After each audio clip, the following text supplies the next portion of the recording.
Ó, gente, esse motor aqui, ó, começou a fazer um barulhão. Aí eu vou desmontar a frição aqui pra estar mostrando pra vocês o que aconteceu. Tirei fora.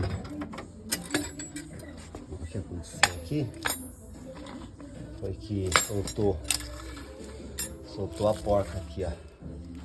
E a porca do disco tá ali dentro solta, ó. Vendo a porca e a chaveta aqui, ó. Aí o disco ficou batendo na porca, fazendo um barulhão, tá? Aqui é o disco do motor, aqui é a cortiça do motor, tá? Aqui é o disco da frição e atrás do disco da frição, onde soltou a porca, está o freio, tá? Esse é o freio. Então quando a gente regula pelo parafuso aqui,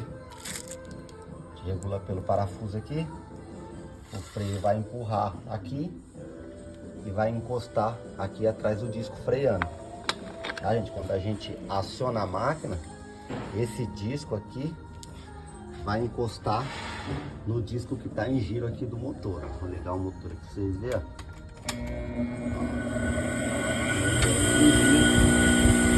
Tá? E aqui tem uma portinha.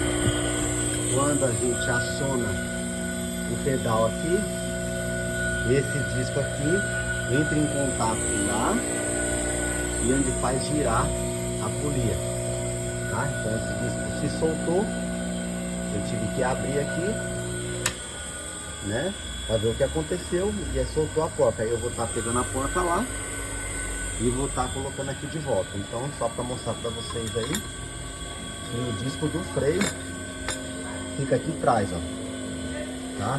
Por isso que a gente faz a regulagem aqui. Quando o freio desgasta, a cortiça acaba, ele começa a bater barulho de ferro com ferro, tá, gente? É isso aí.